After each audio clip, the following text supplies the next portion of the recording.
Sailing the Aegean Sea, Alexander continues looking at his scrolls, following the route indicated by the medallion. According to the document, this island is characterized by being full of unsolved enigmas. Since many visitors disappear, the few who manage to escape assure that their habitats do not enlarge the strangers. The worst thing is that a mythical Dryatora has been described that apparently stalks its victims and then hunts them. Seeing the image of the creature, Alexander was surprised since it was very similar to the Sphinx of Thebes. The only difference is that this one is darker in color. After seeing his records, the Sphinx had fallen into a void after Oedipus solved his riddle. How was it possible that the creature would have returned? Before setting sail on the island, a hologram of Athena re-emerged from the medallion. This time the goddess proceeded to warn about the dark entity that escaped from the Gorgons. Now it took over this island, although a long time ago it had sent its favorite monster to terrorize the people in order to pay tribute to it, sacrificing the travelers. Now it is creating more monsters to strengthen its position. Your intervention will be necessary, but this time you must make sure that this Netiti typhoon does not escape again. Despite being very powerful and clever, it also has weaknesses, like its monsters. Remember to avoid contact with the villagers, they will see you as the sacrifice for the entity. At times you will become prey to its beasts, so use the medallion you took from the island of the Gorgons. Alexander decides to change his plans. He leaves his boat with a small boat, rowing until he reaches one of the banks. Walking carefully, Alexander decides to observe the scrolls again. One of them contains a map of the sacred temple. This place is the most important since it is where the sacrifices are made. After setting off, Alexander sees several animals walking together. These were very strange. They seemed half human and half animes. They interacted with voice and not with moans. The strangest thing was that during his journey there were no humans but animals with human features talking like people, which gave him an idea of why travelers tend to lose their minds. Thanks to his stealth, Alexander continued advancing, until a strange noise suddenly caught his attention. When investigating between the trees, there was a group of men who were attacked by beasts. These people were running desperately. Those who were left behind were hunted by the beasts. One of them was annihilated by several beasts, and only a few remained, until they were forced to stop, since a huge gorilla got in their way. At the moment that the other beasts approached from behind, a small fawn appeared out of nowhere and told them to leave before being caught. In their desperation, the men changed direction. This fawn had no chance against the huge monster, so Alexander saw the need to intervene. At the moment in which the gorilla was preparing to use his arms to crush the fawn, Alexander threw his disc-shaped shield, which impacted on the gorilla's legs, making him fall to the ground. After getting up, the gorilla took the shield with his hands and tried to break it, but seeing that he could not damage it, he began to scream in anger, then began to run in the direction of Alexander, who only waited for the huge animal to stand right in front to attack him, while Alexander took a medallion, showing it to the gorilla, who saw directly as the Medusa figure opened its eyes. At that moment the gorilla turned into stone. After seeing what happened, the other beasts were terrified. Not knowing what to do, they began to flee the place.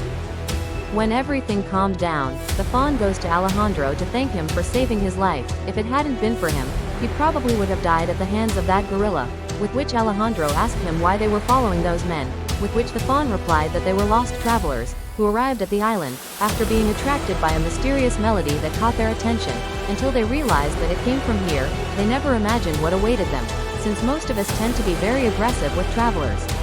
Alejandro asked him why he was willing to sacrifice himself for those strangers, with which the fawn replied that his father used to be the king of the island, but one day he was attacked by a dark entity, which has been using its power to manipulate us. Who opposes him is usually turned into part animal.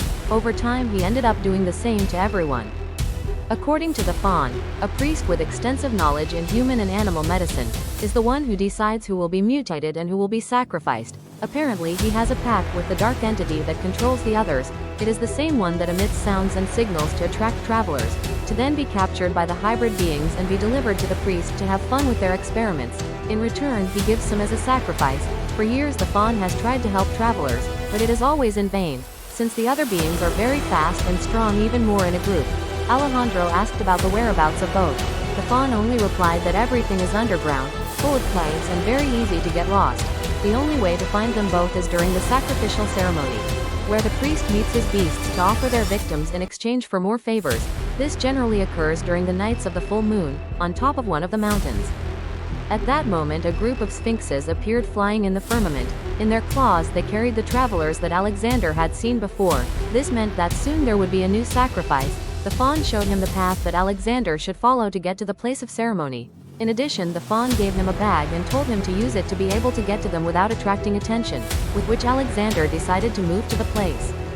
During his journey, Alexander noticed that something was watching him, but when he turned around and looked around, he didn't see anything strange. However, his instinct told him that something was stalking him. Suddenly, Alexander remembered how Perseus had defeated the Gorgon Medusa, so he decided to use his shield the next time he felt something. So when he began to feel watched, he decided to use his shield as a mirror to look back. He clearly saw the figure of a huge werewolf showing its sharp fangs. Alexander decided to wait for the beast to get closer, and when the monster was about to bite Alexander, he simply pulled out his sword and decapitated the monster without having to face him. Once with his head in his hands, another terrifying sound appeared. When he turned around, a huge sphinx was staring at him. This time the entity asked him, "What is the most terrifying and powerful being that inhabits this island, which appears to be harmless but in the light of the full moon prevails over others?" With which Alexander decided to reply that he had it right at his feet, showing him the wolf's head. With a smile, the sphinx told him that the answer was wrong and that therefore he would dance with her, pointing her claws towards him. Suddenly Alexander took out his medallion, saying that now she would dance with him. After seeing the glow of Medusa's eyes, the sphinx froze like rock. Sometime later, as night fell, a full moon set in the sky. From the top of the mountain, the priest was gathered with some of his servants, dressed in the same way, waiting for the right moment, with one of his victims on the ground ready for sacrifice. However, the high priest was asking for his group of soldiers, along with his personal guard, so another of his assistants had just arrived, approached the priest and told him that they found the leader of the wolves decapitated among the trees. By instinct, the others escaped in fear. In addition, the queen sphinx was found, but it was turned to stone. This caused the others to escape too. Now the others are scared.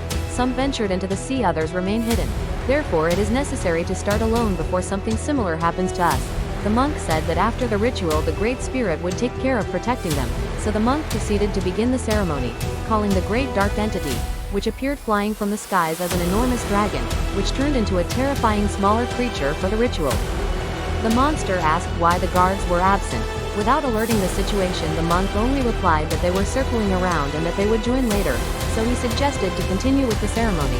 So the monster asked for the first wish, with which the high priest demanded that he destroy the threat that was ravaging the island, to which the entity replied that it would cost the soul of the being on the ground. When the priest took the dagger out of his suit to proceed with the sacrifice, the monster said that something was wrong, since one of those present was an intruder. Suddenly he pointed to one of them. The monster demanded that he show himself. Suddenly inside his chest, two green lights shone inside his chest. The monster was terrified. Then he was turned into a rock statue. Surprised by what happened, the others wondered who he was. At that moment, the assistant removed his suit. It was Alexander. Alexander was remembering the words of the fawn. If he defeats the Wolf King, the other guards would flee in fear. If he defeated the Queen Sphinx, the others would hide in panic. In this way, the monks would be alone without protection. After opening the bag given by the fawn, Alexander found the same suit that the priests used. Just wait to approach the high priest, tell him what happened, rush him to call the dark entity in a smaller form, only for it to take time to detect Alexander's presence, not knowing that by doing so he would suffer the consequences. The rest of the priests took their daggers ready to kill Alexander, but their fate was the same as the creature when they met the eyes of Medusa coming from Alexander's medallion. The priest, after seeing himself alone, helpless and without any possibility of escape, began to beg for his life. Since he was terrified by the idea of turning to stone, Alexander asked him if he ever had mercy on the people of the island, including the travelers who made them suffer with their experiments and the others making sacrifices. The priest began to say that he was controlled by the entity Typhoon, because he feared being devoured by it. Alexander only showed him his medallion. The priest with an intense cry begged him not to do it. This one that his voice stopped after seeing the eyes of Medusa and turning into a stone statue. A few hours later, after sunrise, all the villagers began to walk around Alexander. They no longer had wild features despite their mutations. In their midst, the fawn thanked him again for saving them. This time he gave him a golden box. The fawn said that it belonged to his ancestors, that should be given to the savior of the island. When he opened the box, a golden medallion turned. When he stopped it, it had the symbol of Perseus. After removing it, an imposing bronze figure, golden weapons, on a fine diamond base and golden edges, being the representation of that Greek demigod who had defeated the Gorgon Medusa to save his people.